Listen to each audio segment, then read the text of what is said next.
Hello everyone, নতুন আরও একটা ভিডিওতে তোমাদের সকলকে স্বাগত জানাই। আর আমার কেনাকাটি দেখে তোমরা বুঝতেই পারছো যে আমি কিন্তু বড় ঠাকুরের পুজোর জন্য কেনাকাটি করছি, যেটা কিন্তু তোমাদেরকে আগেই আমি বলে দিয়েছিলাম যে সতীমার মেলা থেকে ফিরে আমরা এখন কিন্তু বাজার করতে যাব। তো সেই হচ্ছে আমাদের জোগাড় যন্ত্র। আর যেন এখানে আমাকে ঠাকুরমশাই বলেছিল আলতা পরতে, তো আমি আলতা পরে তো ওকে দেখাচ্ছি যে আমি কিরকমভাবে ওর গৃহপ্রবেশের সময় ওদের বাড়িতে ঢুকেছিলাম, মানে মজা করছি আর কি। যেন এখানে একটা জিনিস হয়েছিল, সত্যনারায়ণ পুজোর সময়ও আলতা পরতে হয়। এবার আমার না এই যে আলতা পরার ব্যাপারটা, এটা আমার কখনোই খেয়াল ছিল না, কারণ আমি তো বিয়ের আগেও কখনো আলতা পরতাম না, বা আমার কখনো শখও জাগেনি আলতা পরার মতো। বিয়ের পরেও আমি ওই সেই একবারই বিয়ের দিনই আলতা পরেছিলাম, তারপর আর কখনো আমার আলতা পরা হয়ে ওঠেনি। এবার যে পুজো আর্চার দিনে আলতা পরতে হয় সেটা আমার মাথায় ছিল না। আর সত্যনারায়ণ পুজোতেও আমি কোনো আলতা পরিনি, কিন্তু সেদিন যেহেতু দোল পূর্ণিমা ছিল আর রং খেলা ছিল, জানি না কিভাবে মানে ঘরে সবাই রং দিয়েছে আর ঘরে একটা লাল রং ছড়িয়ে গেছিল, আর সেটাই আমার পায়ে পায়ে সারা ঘর ছড়িয়ে এমন অবস্থা হয়েছিল, আমার পুরো ঘরটাও তো লাল হয়ে গেছিলই, তার সাথে আমার পুরো পায়েও একটা আলতার মতো নাভা হয়ে গেছিল। মানে পুরো দেখে মনে হচ্ছিল আমি যেন আলতাই পরেছি। মানে ঠাকুর নিজেই চেয়েছিল যে আলতা পরেই পুজো দিতে হয়, তাই ঠাকুর হয়তো নিজেই আমাকে আলতা পরিয়ে দিয়েছিল। আর এবারে তো ব্রাহ্মণ মশাই নিজেই বলে দিয়েছিলেন যে একটু আলতা পরো, তাই জন্য আমি মনে করে আলতা পরেছিলাম, আর পরার পর ওকে একটু ঢং করে সেরকম দেখালামও।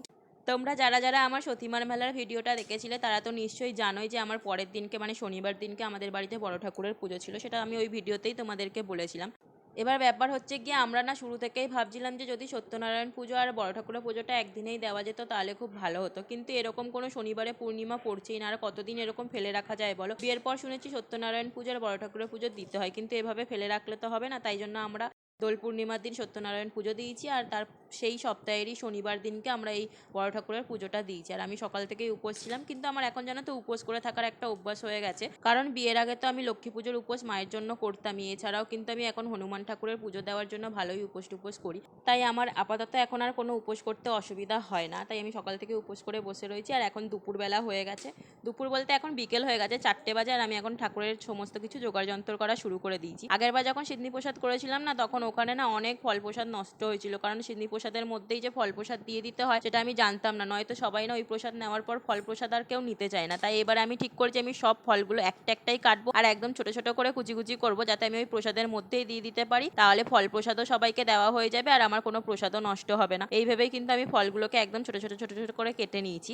আর এদিকে না আমার যোগাযন্ত্র করতে করতে এইবারে মানে পুরোহিত মশাই একটু বেশি তাড়াতাড়ি চলে এসেছে, আর তখনও আমার যোগাযন্ত্র হয়নি, তাই আমি বড্ড তাড়াহুড়ো করছিলাম। আর বাইরে দিকে আমাদের পুজো দেওয়া হবে, সেখানে আলপনাও দেওয়া হয়নি, মানে একটা প্রায় তোড়জোড় লেগে গেছিলো, কিন্তু আমাদের পুরোহিত মশাই ভীষণ ভালো ছিলেন, তিনি একটু বসেছিলেন, তাই জন্য আমার জোগাড় করতে সেরকম একটা প্রবলেম হয়নি। আর এদিকে না আমার এই ভিডিওটা এটা আমার বর করেছিল তার নিজের ফোনে, তাই জন্য ভিডিওটা দিতে আমার অনেকটাই দেরি হয়ে যাচ্ছে। এই পুজোটা আমাদের হয়ে গেছিলো ধরো শনিবার দিনকে, আমার রবিবার দিনকেই ভিডিওটা আপলোড করার কথা ছিল, কিন্তু বরের ফোনে যেহেতু ভিডিওটা করা ছিল ও এডিটও করে রেখেছিল। এবার আমি ভাবছি যে ও যেহেতু ভিডিওটা নিজে করেছে তার মানে হয়তো ভিডিওটা ও এডিট করে ওই হয়তো ভয়েস ওভার দিয়ে দেবে, এদিকে উনি হচ্ছে কি ভিডিওটা ভয়েস ওভার না দিয়ে রেখে দিয়েছে, আর আমাকে খালি বলছে যে আমি কিন্তু ভয়েস ওভার দিতে পারবো না, ও সব আমার দ্বারা হবে না। তোমরাই বলো এক আধবার ভয়েস ওভার দিলে কি অসুবিধা হয়, তাহলে তো নিজেও শিখে যাবে। যাই হোক, এখন পাশে বসে গান করছে তবুও ভয়েস ওভার দিচ্ছে না, আর আমি এখানে ভয়েস ওভার দিচ্ছি। আর এই ভয়েস ওভারের পাশাপাশি আমার কালকে আবার বোনের পরীক্ষা রয়েছে প্র্যাকটিক্যাল, তো ওকে কম্পিউটারে কিছুটা হেল্প করতে হচ্ছে, তাই জন্য আমি বড্ড তাড়াহুড়ো করে ভয়েস ওভার দিচ্ছি। আর এবারে না আমি আগের বারে যে সত্যনারায়ণ পুজো হয়েছিল ওটাতে সিন্নি প্রসাদটা করে বুঝে গেছিলাম যে প্রসাদটাতে মানে যে প্রসাদটা গাঢ় হয়ে গেছিলো তাতে কি কি প্রবলেম হয়েছিল। তো এবারে কিন্তু আমি আগে থাকতে খেজুর তারপরে কাজু কিশমিশ সবটাই আগে থেকে ভিজিয়ে রেখেছিলাম, এতে কিন্তু এইবারে সিন্নি প্রসাদটা খেতে ভীষণ ভালো হয়েছিল আর বেশ পাতলাও হয়েছিল।